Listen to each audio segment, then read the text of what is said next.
दोस्तों आज मैं आप लोगों के साथ में 4 ऐसी नाइट्रोजन रिच ऑर्गेनिक फर्टिलाइज़र्स को शेयर करूंगी जिनमें कि नाइट्रोजन की परसेंटेज सबसे ज़्यादा पाई जाती है, क्योंकि सभी प्रकार के पेड़ पौधों को बढ़ने के लिए नाइट्रोजन सबसे ज़रूरी पोषक तत्वों में से एक है और पौधों को अपना भोजन बनाने के लिए फोटोसिंथेसिस की ज़रूरत पड़ती है। और फ्रेंड्स, उसको पूरा करने के लिए सनलाइट के साथ साथ में क्लोरोफिल की ज़रूरत होती है पौधों को, क्योंकि पत्तियों का जो रंग हरा होता है वो क्लोरोफिल यानी कि नाइट्रोजन की वजह से ही होता है। और अगर इसकी कमी हो जाती है तो पौधे अपना भोजन पूरी तरीके से नहीं बना पाते हैं, इसलिए सबसे ज़रूरी पौधे के लिए नाइट्रोजन ही होती है। इसके अलावा सभी पौधों की जड़ों में पाई जाने वाली नाइट्रोजन मिट्टी से पानी और अन्य पोषक तत्वों को एब्जॉर्ब करके पौधों के हर हिस्से में पहुंचाने का भी काम करती है। साथ में अमीनो एसिड का निर्माण करती है, जिससे कि पौधे में प्रोटीन का निर्माण होता है और पौधे का विकास अच्छी तरीके से होता है। नमस्कार दोस्तों, मेरे YouTube चैनल पर आप सभी लोगों का हार्दिक स्वागत है। तो चलिए देखते हैं कि पेड़ पौधों को हरा भरा और घना बनाने के लिए कौन सी नाइट्रोजन रिच ऑर्गेनिक फर्टिलाइज़र्स होती हैं। तो पहले नंबर पर नाइट्रोजन रिच ऑर्गेनिक फर्टिलाइज़र में वर्मी कंपोस्ट खाद का नाम आता है। तो ये खास तरीके का कंपोस्ट होता है जिसे कि अर्थवर्म यानी कि केंचुओं की मदद से जो ऑर्गेनिक वेस्ट मटेरियल होता है उसको डिकम्पोज करके तैयार किया जाता है। और इसमें नाइट्रोजन की परसेंट 3.5 होती है, जबकि फास्फोरस और पोटेशियम की परसेंट इसमें 2 होती है। इसके अलावा इसमें बहुत से ऐसे माइक्रो न्यूट्रिएंट्स पाए जाते हैं जो कि पौधों के लिए काफ़ी अच्छे माने गए हैं। साथ में वर्मी कंपोस्ट खाद में यूज़फुल बैक्टीरिया के साथ ग्रोथ हार्मोन्स और एंजाइम्स भी होते हैं, जिसका कि यूज़ करने से पौधों की ग्रोथ काफ़ी तेज़ी से होती है। और फ्रेंड्स, इसके इस्तेमाल करने से पौधों में किसी तरीके के पेस्ट या फिर बीमारियां कम लगती हैं। साथ में पौधों में रेजिस्टेंस पावर बढ़ जाती है, लेकिन ये एक स्लो रिलीज फर्टिलाइज़र की तरीके से पौधों पर काम करती है। इसलिए जब भी आप इसको पॉटिंग मिक्सचर के लिए तैयार करें तो उसमें कम से कम 40% वर्मी कंपोस्ट फर्टिलाइज़र को ज़रूर मिलाएं। इसको मिलाने से मिट्टी काफ़ी भुरभुरी हो जाती है और ये लंबे समय तक पौधे को न्यूट्रिशन देती रहती है। सभी प्रकार के पेड़ पौधों के लिए वर्मी कंपोस्ट खाद सबसे बेस्ट खाद मानी गई है। हर 2 से 3 महीने के अंतर पर वर्मी कंपोस्ट खाद को बगीचे के सभी प्रकार के पेड़ पौधों में देने से पौधों की ग्रोथ काफ़ी अच्छी होती है।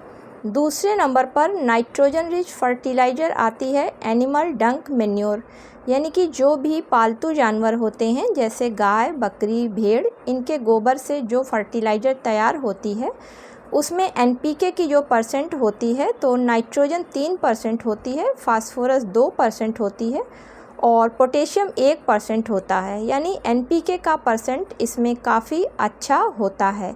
लेकिन इनके मेन्योर को कभी भी ताज़े रूप में फ्रेंड्स इस्तेमाल नहीं करना चाहिए, क्योंकि ताज़े मेन्योर में एसिड की मात्रा काफ़ी अधिक होती है, इसलिए इस्तेमाल करने से पौधे जल जाते हैं। इसलिए कम से कम 1 साल पुराना मेन्योर लेना चाहिए और ये मेन्योर जब ब्लैक हो जाए और उसमें किसी तरीके की गंध ना आ रही हो उस समय इसका इस्तेमाल पौधों पर करना चाहिए। तो किसी भी पौधे को लगाते समय जब आप उसके लिए सॉइल मिक्सचर को तैयार करें तो काऊ डंग मैन्योर को आप 25 से 30% तक मिट्टी में मिलाकर अच्छी तरीके से फिर उसमें अगर आप कोई पौधा लगाते हैं तो वो पौधा आपका काफ़ी अच्छी तरीके से ग्रोथ करता है।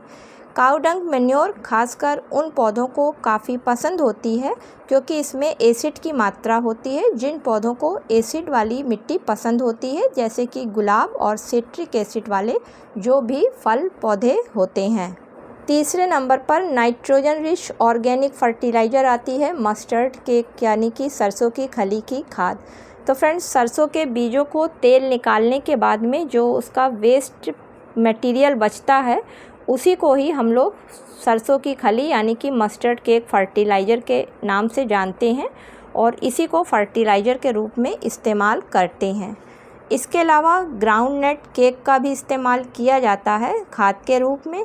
नीम केक, कैस्टर केक और कॉटन सीड केक को भी फर्टिलाइज़र के रूप में इस्तेमाल किया जाता है।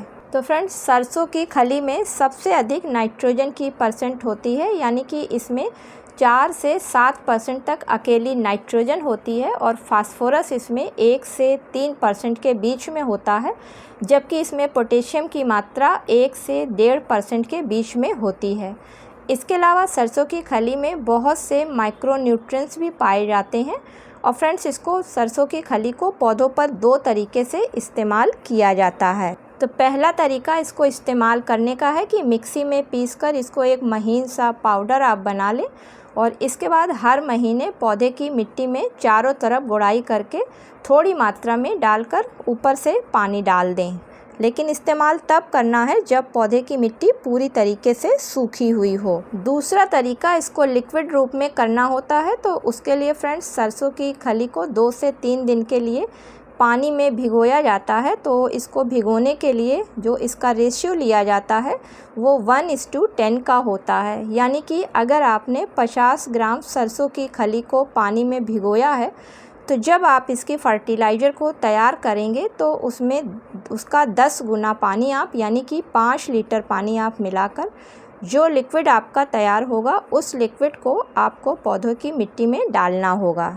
इसकी फर्टिलाइज़र मिट्टी में डालने से अक्सर पौधों में फंगस या फिर कीड़े लगने का फ्रेंड्स डर रहता है बरसात के टाइम में।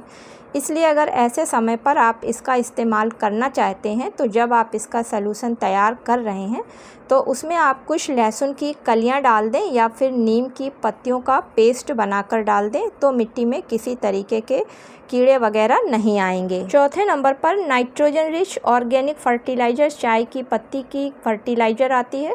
तो फ्रेंड्स, पौधों की अच्छी ग्रोथ के लिए ये भी फर्टिलाइज़र काफ़ी अच्छी मानी गई है, क्योंकि इसमें भी जो NPK का रेशियो होता है उसमें नाइट्रोजन सबसे अधिक होती है और 4% अकेली नाइट्रोजन होती है, जबकि फास्फोरस और पोटेशियम की परसेंट इसमें 0.25% होती है। इसके अलावा इसमें बहुत से माइक्रोन्यूट्रिएंट्स भी पाए जाते हैं, जैसे कि कैल्शियम, मैग्नीशियम के अलावा इसमें अन्य भी पाए जाते हैं जो पौधों के लिए काफ़ी अच्छे माने जाते हैं। तो चाय की पत्ती की जगह आप कॉफ़ी पाउडर का भी यूज़ कर सकते हैं, लेकिन कॉफ़ी पाउडर में केवल 2% नाइट्रोजन पाई जाती है। तो चाय की पत्ती को भी 2 तरीके से पौधों पर इस्तेमाल किया जाता है। तो फ्रेंड्स, पहला तरीका होता है कि जो यूज़ करी हुई चाय की पत्ती होती है उसको 3 से 4 बार अच्छी तरीके से धो लें और धोने के बाद में धूप में खूब अच्छी तरीके से सुखा लें, और जब वो सूख जाए तब आप उसको पौधे की मिट्टी में अच्छी तरीके से गुड़ाई करके महीने में 1 बार मिला दें। दूसरा तरीका होता है कि आप पौधे को तुरंत नाइट्रोजन देना चाहते हैं, तो उसके लिए आप इसकी लिक्विड फर्टिलाइज़र को तैयार कर लें। लेकिन फ्रेंड्स, लिक्विड फर्टिलाइज़र को तैयार करने के लिए यूज़ करी हुई चाय की पत्ती से बेहतर होता है फ्रेश चाय की पत्ती को लेना। तो फ्रेश चाय की पत्ती से अगर आप लिक्विड फर्टिलाइज़र बना रहे हैं तो यूज़ करी हुई चाय की पत्ती की आधी मात्रा में लेना होता है और 24 घंटे के लिए उसको पानी में भिगोकर छोड़ देना होता है, और 24 घंटे के बाद में उसको छानकर उसमें उतनी ही मात्रा में और पानी मिलाकर पौधे की मिट्टी की गुड़ाई करके उसमें डालना होता है। चाय की पत्ती की फर्टिलाइज़र मिट्टी में डालने से मिट्टी में एसिड की मात्रा हल्की सी बढ़ जाती है, जिसकी वजह से जिन पौधों को एसिडिक मिट्टी पसंद होती है, जैसे कि मोगरा, गुलाब, गुड़हल, इसके अलावा जितने भी सिट्रिक एसिड वाले पौधे होते हैं, अगर उनमें चाय की पत्ती की फर्टिलाइज़र का यूज़ किया जाता है तो उनकी पैदावार और फ्लावरिंग की संख्या काफ़ी उसमें बढ़ जाती है। तो ये थी कुछ ऐसी नाइट्रोजन रिच ऑर्गेनिक फर्टिलाइज़र जिनका कि अगर बगीचे में रेगुलर इस्तेमाल किया जाता है तो पौधों की ग्रोथ काफ़ी अच्छी हो जाती है, साथ में पौधे काफ़ी हरे भरे हो जाते हैं और पौधों की पत्तियों पे काफ़ी शाइनिंग आ जाती है, साथ ही साथ फ्लावरिंग बढ़ जाती है, फ्रूटिंग बढ़ जाती है, और अगर सब्जी वाले पौधे हैं तो उनमें पत्तियों का रंग काफ़ी डार्क हो जाता है। तो उम्मीद करती हूँ कि आज का वीडियो आप लोगों को पसंद आया होगा। फ्रेंड्स, पसंद आया हो तो इसे लाइक और शेयर करिएगा। मिलती हूँ किसी अगले वीडियो में किसी नई जानकारी के साथ में। तब तक के लिए दोस्तों, हैप्पी गार्डनिंग।